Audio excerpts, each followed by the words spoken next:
April 28, 1941. Newport News Shipbuilding and Dry Dock Company, Virginia. The first steel plates of USS Essex were laid down on what would become the keel of the most devastating class of aircraft carriers in naval history. Welding torches sparked across massive hull sections as workers assembled the first of 24 Essex-class carriers that would transform the Pacific War. Hull number CV-9, length 872 feet, displacement 27,100 tons standard, flight deck capable of launching 90 to 100 aircraft. What none of them knew was that this single ship design would trigger the most devastating carrier production campaign in naval history. The Pacific War had taught American planners that aircraft carriers were not just weapons of war. They were the decisive instruments of naval power. Cut those supply lines of enemy air power and entire enemy fleets would become vulnerable. The Imperial Japanese Navy's combined fleet had established 6 fleet carriers as their primary striking force: Akagi, Kaga, Soryu, Hiryu, Shokaku, and Zuikaku. These carriers had executed the Pearl Harbor attack and projected Japanese power across the Pacific. Admiral Isoroku Yamamoto's carrier doctrine positioned naval aviation as the decisive factor in modern warfare. The Americans would soon prove him right, though not in the way he intended. USS Essex cut through Atlantic swells during her shakedown cruise at 32.7 knots, her Westinghouse-geared turbines generating 150,000 shaft horsepower. Captain Donald Duncan stood on the bridge studying the flight operations. His ship carried 36 F-6F Hellcat fighters, 36 SB-2C Helldiver dive bombers, and 18 TBF Avenger torpedo bombers. The Essex-class ships were given priority at all yards because President Roosevelt and the U.S. Navy recognized that aircraft carriers would make all the difference during World War II. The Essex represented American industrial engineering at its most efficient. Unlike Japanese carriers that required individual design modifications, the Essex class achieved mass production through standardization. Each ship displaced 27,100 tons standard, 36,380 tons fully loaded. The production figures were overwhelming. Traditional carrier construction in Japan achieved completion times of 4 to 5 years per vessel. The Essex class averaged 20 months from keel laying to commissioning. Commander David McCampbell had studied carrier aviation tactics until they were burned into his memory. Princeton educated with a mind for aerial combat and logistics. McCampbell understood that carrier warfare was ultimately about sortie rates and pilot survival. Aircraft launched per hour multiplied by carrier numbers. Pilot replacement rates exceeding combat losses. The difference between victory and defeat often came down to industrial capacity and training programs. Aboard the Japanese carrier Shokaku, Captain Hiroshi Matsubara reviewed his air group strength. 72 operational aircraft. 9 previous war patrols had taught him that American industrial capacity was accelerating at rates Japanese shipyards could not match. The Imperial Navy had attempted to build carriers of the Unryu class, based on the older Hiryu design to reduce construction time and cost, but most would never be completed or lack trained aircrews. Shokaku displaced 25,675 tons standard, powered by steam turbines generating 160,000 shaft horsepower. Her crew of 1,660 men had survived attacks from American carriers, submarines, and land-based aircraft. But the carrier's greatest vulnerability remained the same weakness that plagued all Japanese naval aviation: the inability to replace losses in trained pilots and aircraft at rates matching American production. The American shipyards formed an unprecedented production line. Newport News Shipbuilding was assigned 7 carriers. Bethlehem Steel's Fall River Shipyard received 4 initial contracts. The Philadelphia Navy Yard, Norfolk Navy Yard, and New York Navy Yard joined the program. Each shipyard specialized in specific construction phases while maintaining standardized specifications. USS Yorktown CV-10 launched December 21, 1942, just 371 days after Pearl Harbor. USS Intrepid CV-11 launched April 26, 1943. USS Hornet CV-12 launched August 30, 1943. USS Franklin CV-13 launched October 14, 1943. The launches continued with mechanical precision as American shipyards demonstrated industrial capacity unprecedented in naval history. Radar operator First Class James Patterson worked in 4-hour shifts monitoring the SK air search radar aboard USS Bunker Hill. His equipment could detect aircraft at ranges exceeding 100 miles under optimal conditions. The Japanese carriers operated with inferior radar systems that provided minimal early warning. At 14:35 on June 19, 1944, Patterson's scope illuminated with the unmistakable signature of incoming aircraft. Range 150 miles, bearing 260 degrees relative. Multiple contacts, estimated 69 aircraft in the first wave. He pressed the alarm button and reached for the sound-powered telephone. Combat Information Center, radar, large raid bearing 260, range 150 miles, angels unknown, closing. Vice Admiral Jisaburo Ozawa had committed his entire carrier force to Operation Eigo. Admiral Soemu Toyoda, Commander-in-Chief of the Combined Fleet, had ordered Ozawa to implement the operation and accomplish what Japan had failed to do 2 years earlier at Midway. 9 carriers, including Taiho, Shokaku, Zuikaku, Junyo, Hiyo, Ryuho, Chitose, Chiyoda, and Zuiho. 440 carrier aircraft represented Japan's last concentrated naval aviation strength. Admiral Raymond Spruance, commanding the 5th Fleet, oversaw the defensive preparations from his flagship USS Indianapolis. Enemy aircraft approaching at 300 knots. Time to intercept 30 minutes. F-6F. Hellcats already airborne on combat air patrol vectored to intercept coordinates. The geometry of aerial combat reduced to vectors, speeds, and altitudes. While Ozawa mustered 440 aircraft in 9 flattops, Spruance commanded 905 fighters, torpedo and dive bombers from 15 carriers, including 6 of the new Essex-class. Task Force 58's first fighter interception came at 1500 hours. Hellcats dove through the Japanese formation with devastating effectiveness. 6-gun armament, 2,000 rounds per minute, armor-piercing and incendiary ammunition. The Japanese Zeros, once masters of the Pacific skies, were now outclassed in speed, armor, and firepower. Lieutenant Alexander Vratsiu shot down 6 Japanese aircraft in 8 minutes. His Hellcat's superior altitude performance and diving speed made engagement geometry simple. Climb above the enemy formation. Dive through with guns blazing. Use superior speed to escape and climb for another attack run. The Japanese pilots, many with less than 100 hours flight time, could not match veteran American aviators with 500 to 1,000 combat hours. The second Japanese attack wave arrived at 15:30. 128 aircraft met a wall of American fighters and anti-aircraft fire. Naval aviation and anti-aircraft fire shot down nearly 480 Japanese aircraft, 346 of those carrier aircraft on 19 June alone. The slaughter was so one-sided that American pilots dubbed it the Great Marianas Turkey Shoot. By sunset on June 19th, Ozawa had lost 346 carrier aircraft and 50 land-based planes. American losses totaled 30 aircraft. The equation was inexorable. Japanese pilot training programs required 18 months to produce a marginally qualified carrier aviator. American programs were graduating fully qualified pilots every 6 months, in numbers exceeding Japanese total production by factors of 10 to 1.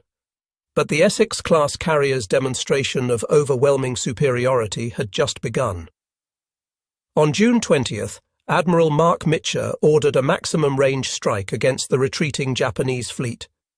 216 American aircraft launched in the late afternoon, pushing to the extreme limits of their fuel range. The strike sank carrier Hiyo, damaged Zuikaku and Chiyoda, and destroyed another 65 Japanese aircraft. The returning American strike faced darkness and fuel exhaustion. Mitscher made the decision that would become legendary. "Turn on the lights." Every ship in Task Force 58 illuminated, providing beacons for returning aircraft despite submarine threats. The recovery demonstrated American confidence in their superiority.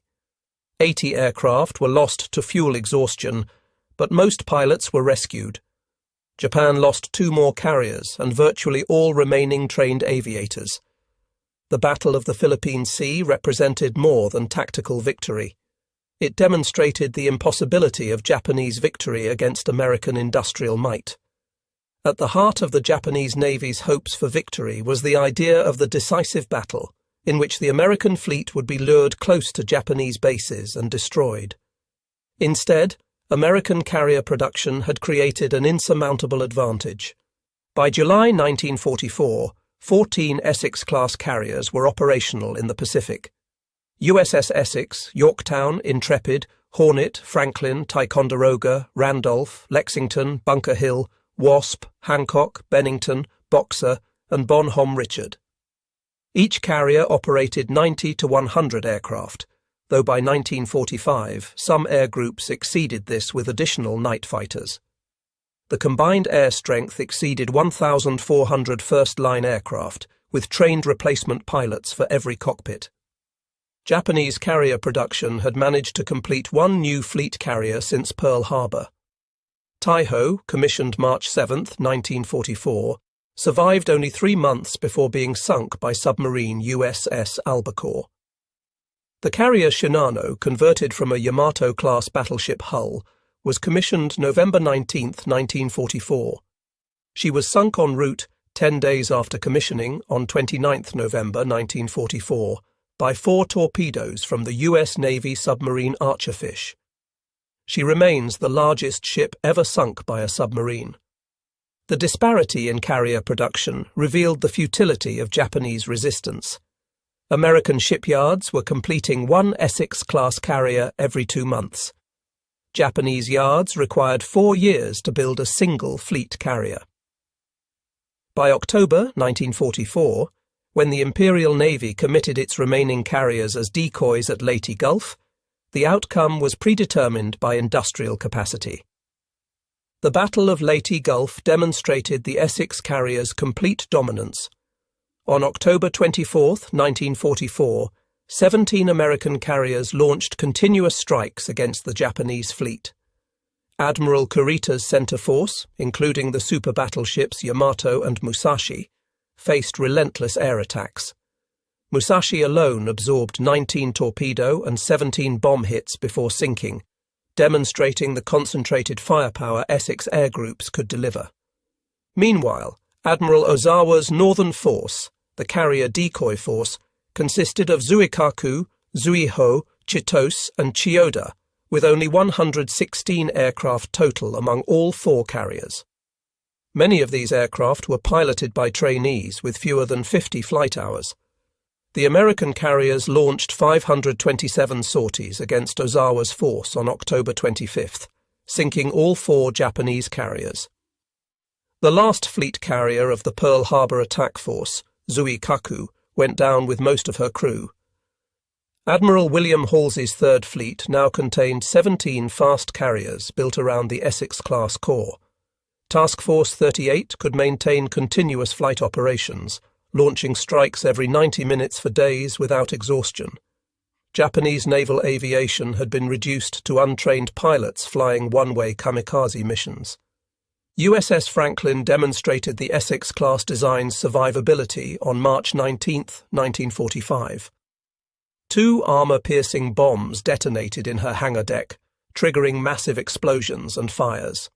The ship suffered 724 killed and 265 wounded, the highest casualty toll survived by any U.S. carrier. Yet Franklin remained afloat, returned to the United States under her own power, and could have returned to service if the war had continued.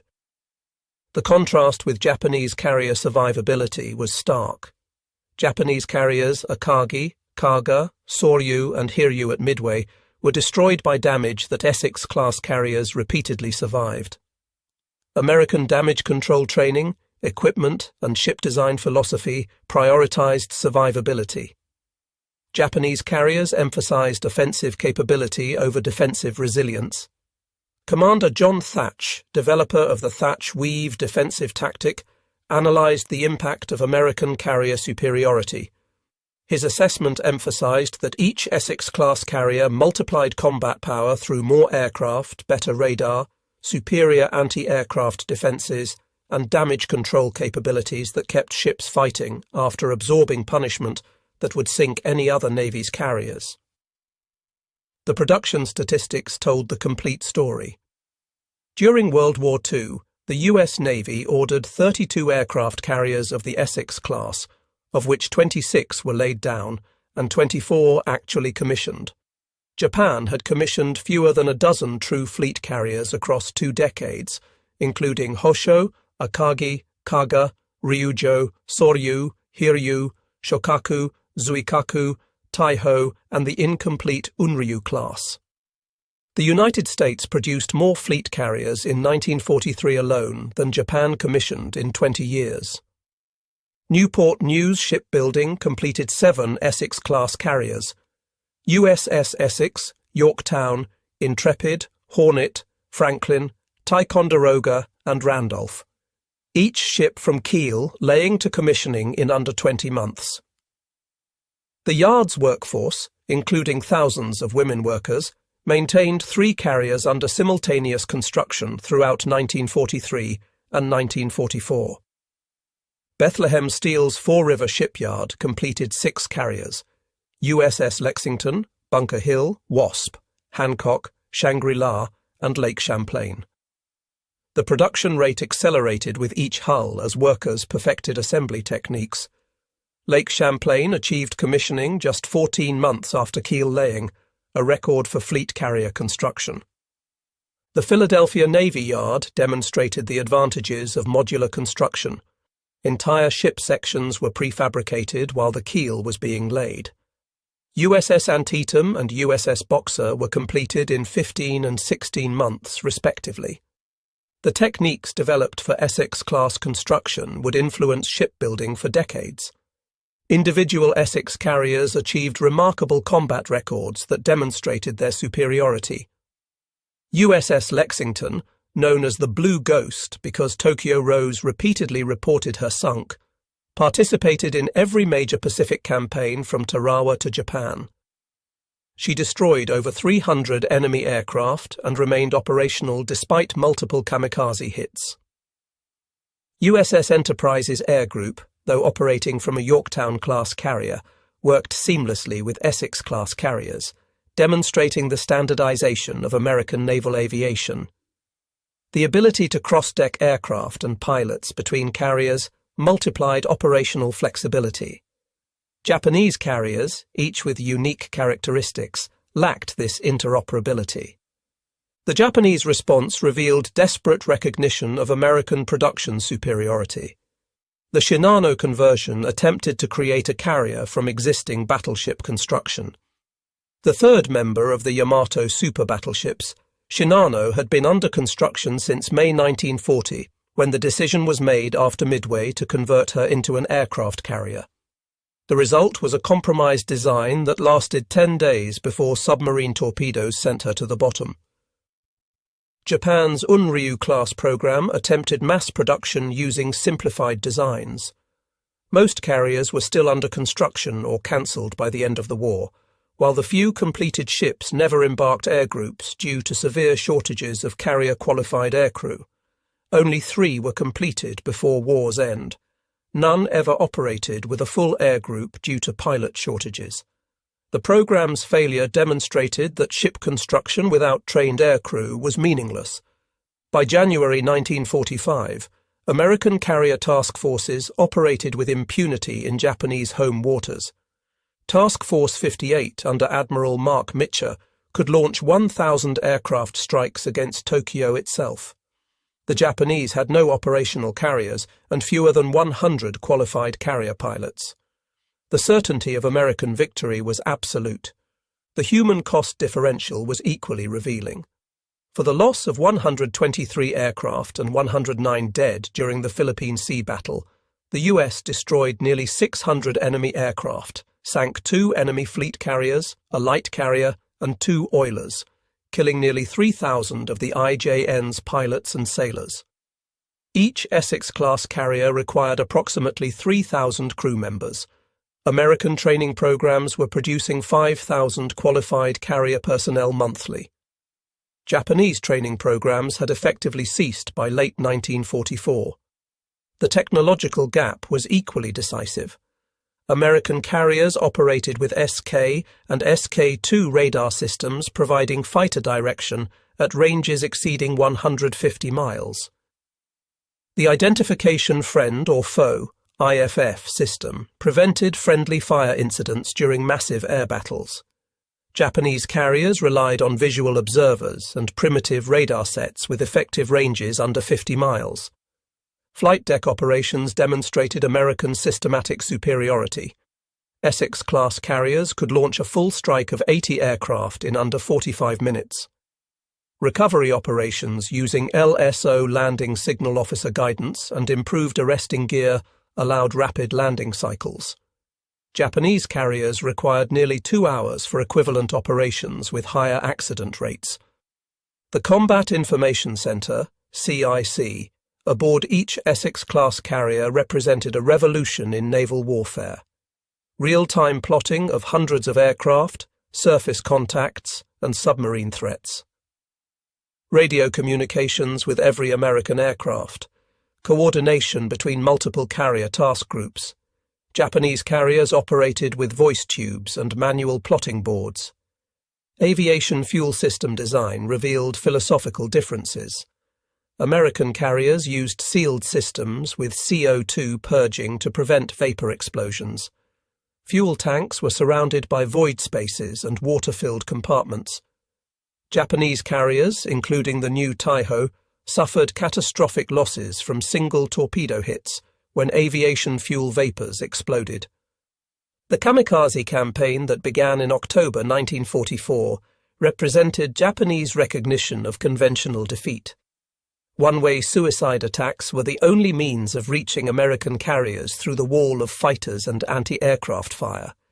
Yet even these desperate measures achieved limited success against Essex-class carriers' armoured flight decks and improved damage control. USS Intrepid survived 5 kamikaze hits and returned to service each time.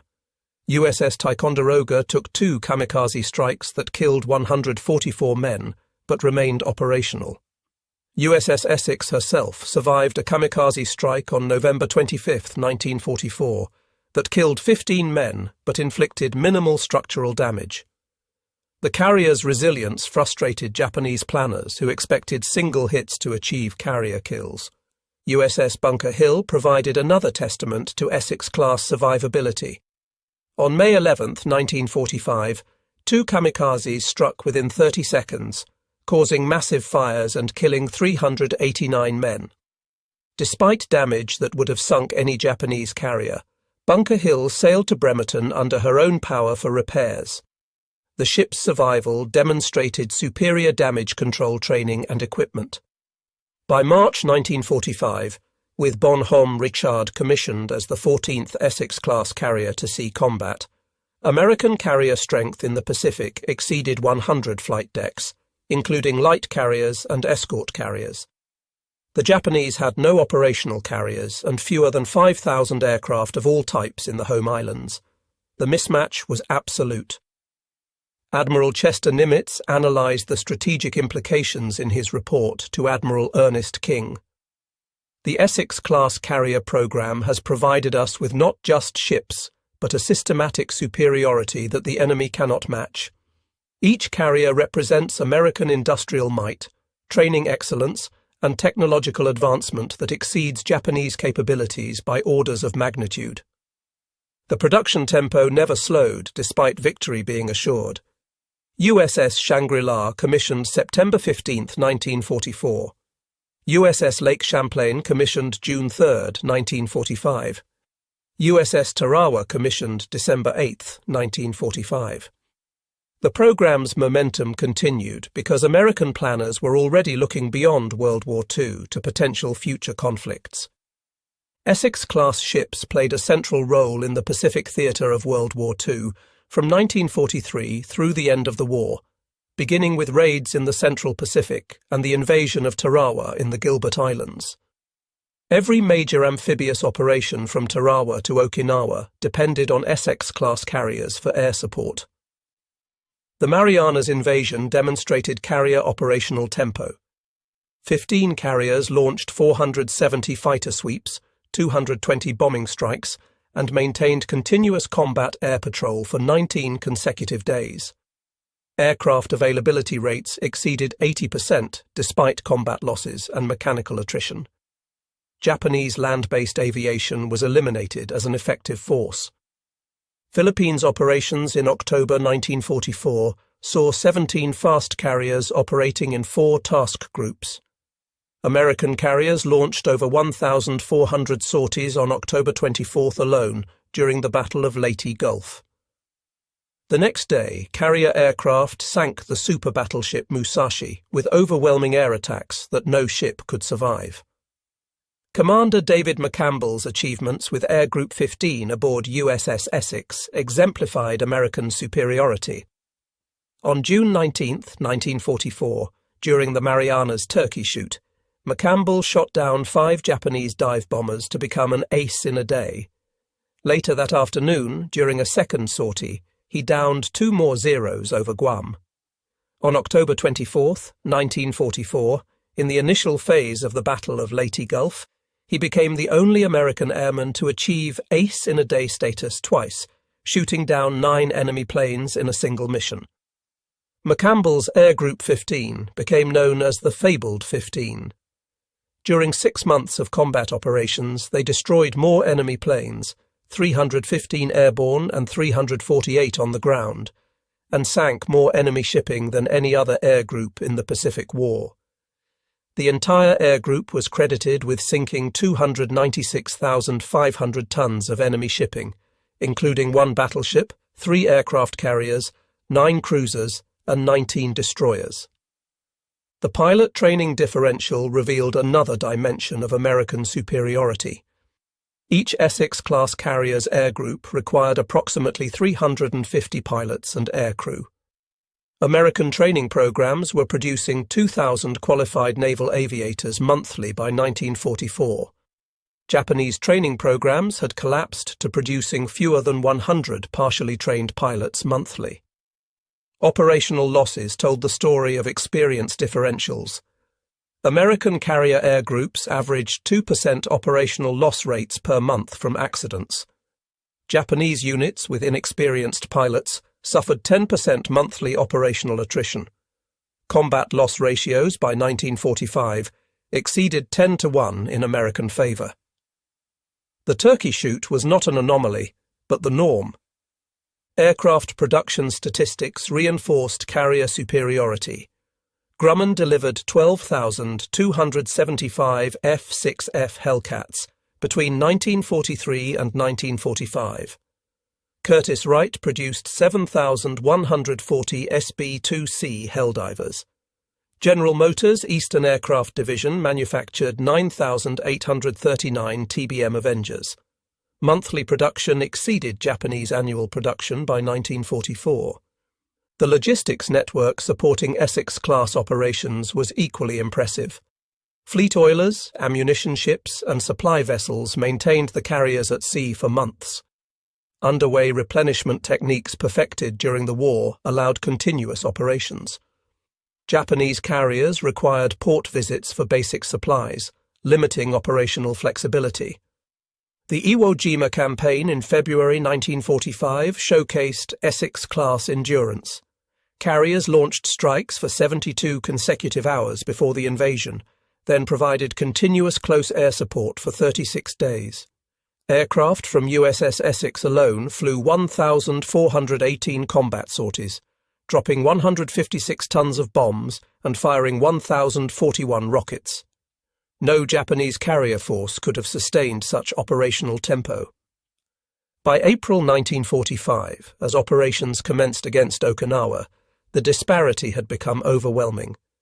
Task Force 58 operated 18 fast carriers, including 14 Essex-class ships.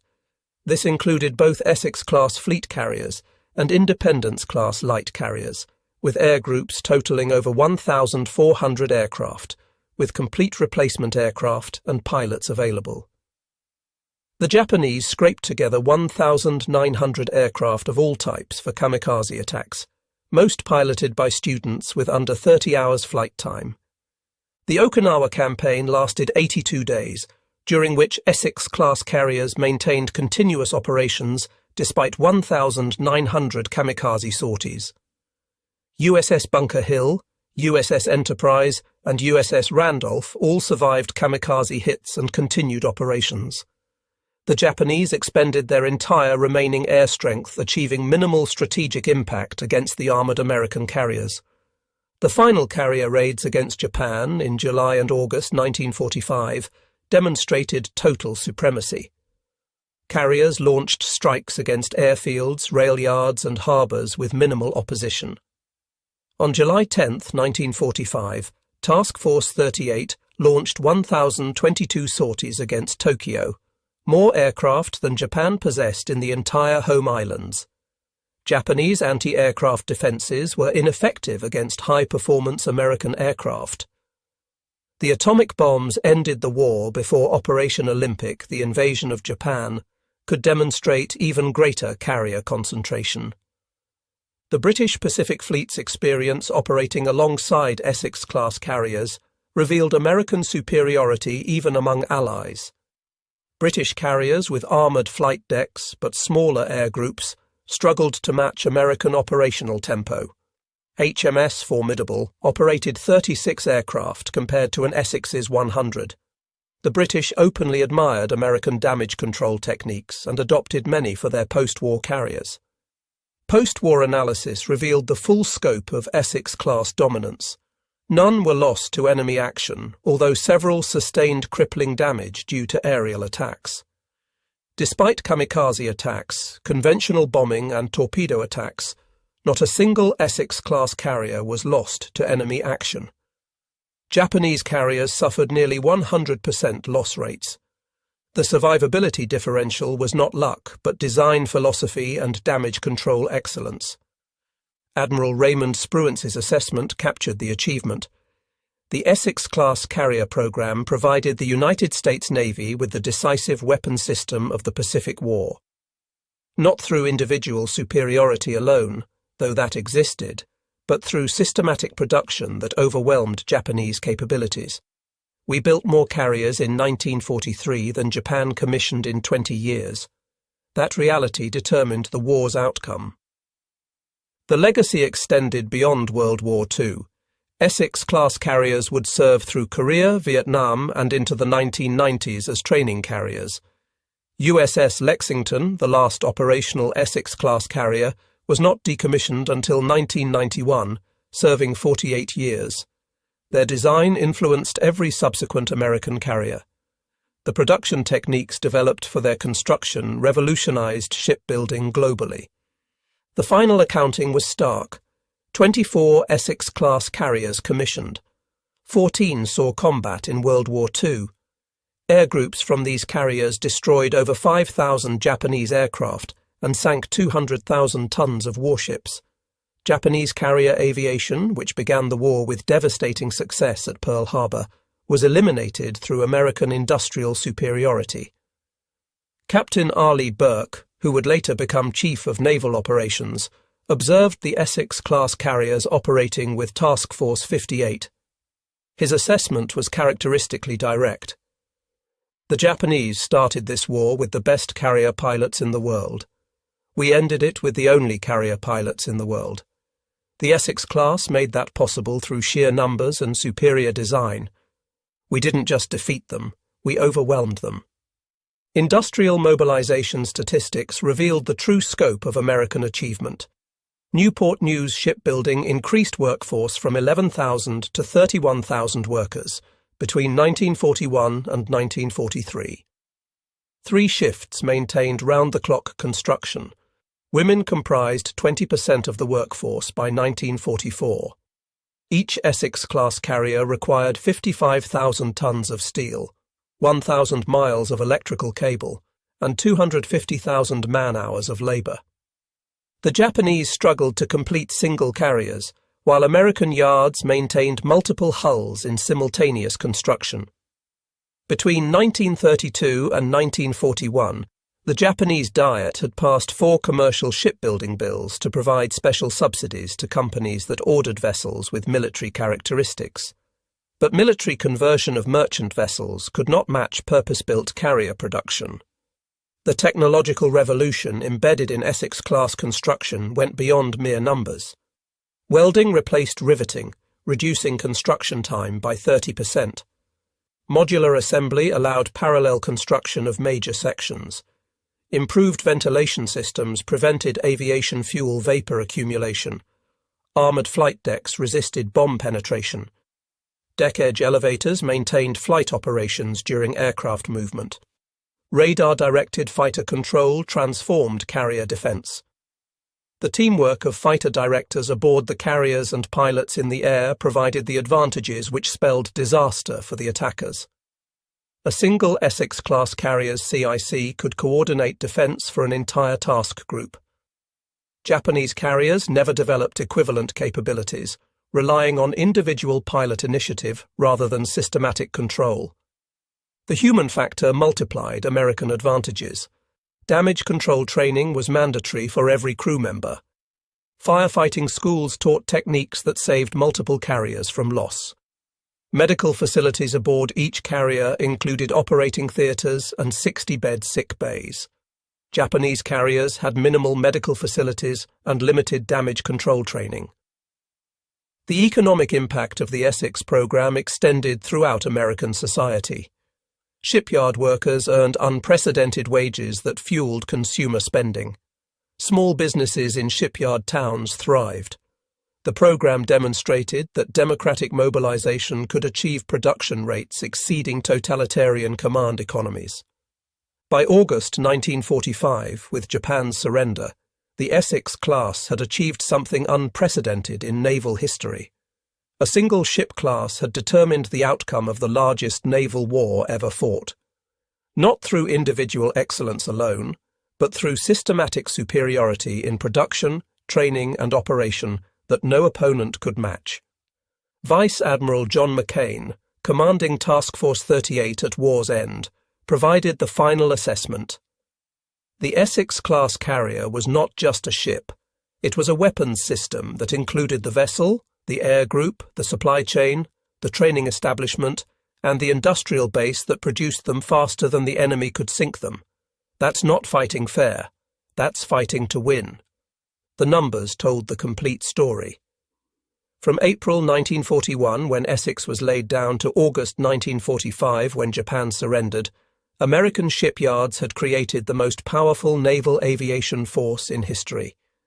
24 carriers of a single design, over 2,000 aircraft operational at any time, 30,000 trained carrier personnel, victory through overwhelming industrial superiority. In the depths of the Pacific Ocean, the wreckage of Japanese carriers rested on the ocean floor. Akagi, Kaga, Soryu, Hiryu at Midway, Shoho in the Coral Sea, Shokaku and Taiho in the Philippine Sea, Zuikaku, Chitose, Chiyoda, and Zuiho at Leyte Gulf. Their crews honoured by both sides for courage against impossible odds, but their sacrifice marked the end of an era when individual skill and experience could overcome industrial disadvantage. Admiral Chester Nimitz's final report to the Secretary of the Navy concluded, "The Essex-class carrier program represents the greatest concentration of naval air power ever achieved. These ships and their crews have demonstrated that American industrial might, combined with superior training and technology, creates a combat capability that no enemy can match. The Essex-class didn't just win the Pacific War. They made it impossible for Japan to win. The revolution in naval warfare was complete. Battleships, which had dominated naval thinking for centuries, were relegated to shore bombardment and anti-aircraft defence. The aircraft carrier, perfected in the Essex-class design, became the capital ship of modern navies. The Essex-class carriers had proven that in modern warfare, production capacity multiplied by technological advancement equals victory. They had demonstrated that democratic nations, when fully mobilized, could harness industrial power that authoritarian regimes could not match. In the vast Pacific Ocean, where distances were measured in thousands of miles and battles determined by aircraft operating from mobile bases, the Essex class had proven that quantity produced with quality